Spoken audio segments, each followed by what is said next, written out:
నా ఇంటికి వస్తా, జెండా ఎగరేస్తా.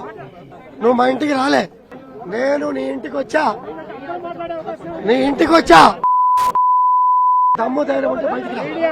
పోలీసులు పెట్టి అడ్డం పెట్టుకోవటం కాదురా, నేను పోలీసులు పెట్టి అడ్డం పెట్టుకోలే. మీకు లైవ్ వీడియో చూపించా, అప్పుడు ఎవరు లేరు. ఇవాళ 50 మంది తెచ్చుకోవాల్సిన అవసరం ఏమొచ్చింది? దమ్ముంటే బయటికి రా. మీ ఇంటికి వస్తానంటూ రేపు ఉదయం మేడ్చల్ జిల్లా పార్టీ ఆఫీస్ నుంచి ఇక్కడే ఉంటా. రేపు అంటాం, ఎల్లుండి అంటాం. ఇంట్లో దాక్కోవడం కాదు, బయటికి రా. తేల్చుకుందా? నీకు దమ్ముంటే బయటికి రా. నా ఇంటికి వస్తాను, రాలేకపోయావు, నేను ఇంటికి వచ్చా. దమ్ముంటే బయటికి రా. మరి మీరంతా మీడియా మిత్రులంతా మీడియేషన్ చేయి.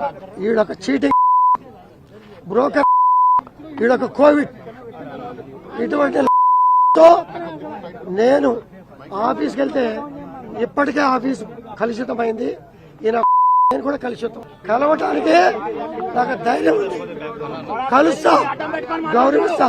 బై ఎలక్షన్ లో సీట్ ఇచ్చి, డబ్బులు ఇచ్చి, 90 మంది ఎమ్మెల్యే ఇచ్చి, దళిత బంధు అదే కాన్స్టిట్యూన్సీలో ఇస్తే ఆడు నన్ను రిజైన్ చేసుకెళ్ళమంటాడా? ఈడెవడు? ఈడికేం హక్కుంది? సంవత్సరం శాసనసభ్యుడిగా పనిచేయలే.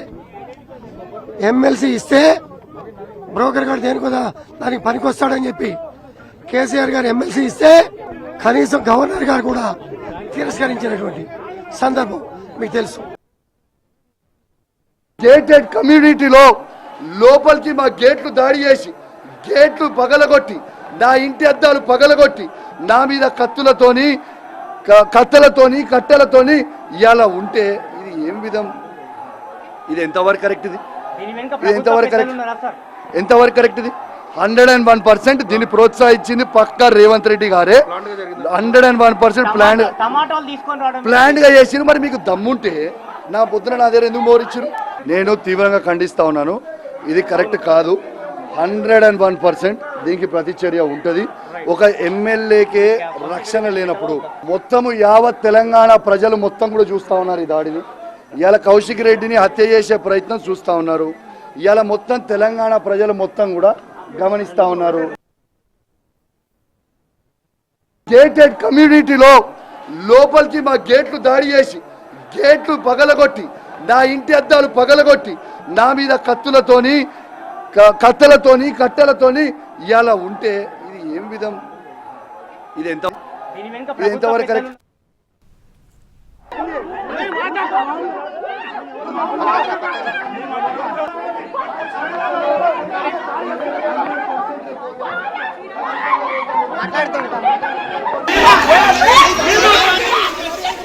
BRS MLA Kaushik Reddy, MLA Arikapudi Gandhi మధ్య వివాదం తీవ్ర స్థాయికి చేరింది. సవాళ్లు ప్రతి సవాళ్లతో మొదలైన వివాదం దాడుల వరకు వెళ్ళింది. కౌశిక్ రెడ్డి ఇంటికి వెళ్లిన అరికపూడి గాంధీని అరెస్ట్ చేశారు పోలీసులు. ఆయన్ను నార్సింగ్ పోలీస్ స్టేషన్కు తరలించారు. గాంధీతో పాటు 4 కార్పొరేటర్లను అరెస్ట్ చేశారు పోలీసులు. కౌశిక్ రెడ్డి ఇంటిపై దాడి చేసినందుకు కేసు నమోదు చేశారు పోలీసులు. అయితే కౌశిక్ రెడ్డి ఇంటి దగ్గరకు అరికపూడి గాంధీ వెళ్లడంతో పరిస్థితి ఉద్రిక్తంగా మారింది. కౌశిక్ రెడ్డి ఇంట్లోకి వెళ్లకుండా అరికపూడిని అడ్డుకున్నారు పోలీసులు. ఈ క్రమంలో పోలీసులు కాంగ్రెస్ శ్రేణుల మధ్య వాగ్వాదం జరిగింది. కౌశిక్ రెడ్డి ఇంటి గేటు తోసుకొని లోపలికి వెళ్లారు కాంగ్రెస్ కార్యకర్తలు. దీంతో బీఆర్ఎస్ కాంగ్రెస్ కార్యకర్తల మధ్య ఘర్షణ జరిగింది. కుర్చీలతో కొట్టుకున్నారు. కౌశిక్ రెడ్డి ఇంటిపై దాడి చేశారు కాంగ్రెస్ కార్యకర్తలు, రాళ్లు విసిరారు. అయితే ఈ దాడిలో కౌశిక్ రెడ్డి ఇంటి అద్దాలు ధ్వంసమయ్యాయి. పూల కుండీలు పగిలిపోయాయి. టమాటాలు, కోడిగుడ్లతో కూడా దాడి చేసుకున్నారు. కౌశిక్ రెడ్డి ఇంట్లోకి అనుమతించకపోవడంతో ఇంటి బయటే బైఠాయించారు అరికపూడి గాంధీ. తన ఇంటికి వస్తానన్న కౌశిక్ రెడ్డికి దమ్ము ధైర్యం ఉంటే ఇంటి బయటకు రావాలని సవాల్ చేశారు అరికపూడి. నీ ఇంటికి వచ్చా, చూసుకుందాం రా అంటూ ఛాలెంజ్ చేశారు ఆయన. అరికపూడి గాంధీ తీరుపై తీవ్ర స్థాయిలో మండిపడ్డారు కౌశిక్ రెడ్డి. వెంట రౌడీ షీటర్లను తెచ్చుకున్నారని ఫైర్ అయ్యారు ఆయన. ఈ చర్యకు ఖచ్చితంగా ప్రతి చర్య ఉంటుందని హెచ్చరించారు కౌశిక్ రెడ్డి. పోలీసులు సర్ది చెప్పేందుకు ప్రయత్నించినా ఇరు వర్గాలు శాంతించలేదు. దీంతో పోలీసులు కౌశిక్ రెడ్డి ఇంటి ముందు బైఠాయించిన అరికపూడిని అదుపులోకి తీసుకొని అక్కడి నుంచి తరలించారు.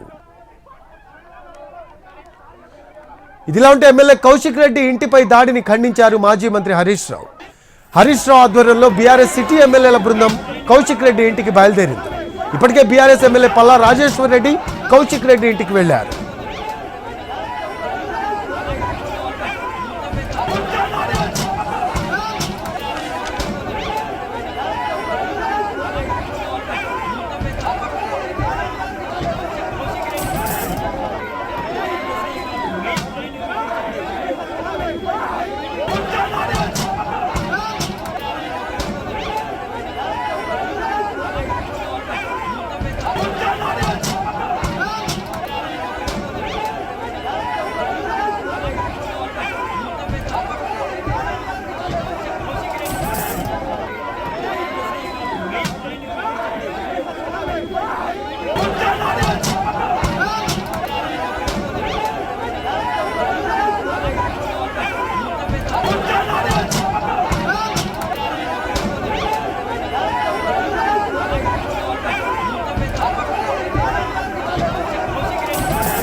BRS MLA Kaushik Reddy MLA Arikepudi Gandhi మధ్య వివాదం తీవ్ర స్థాయికి చేరింది.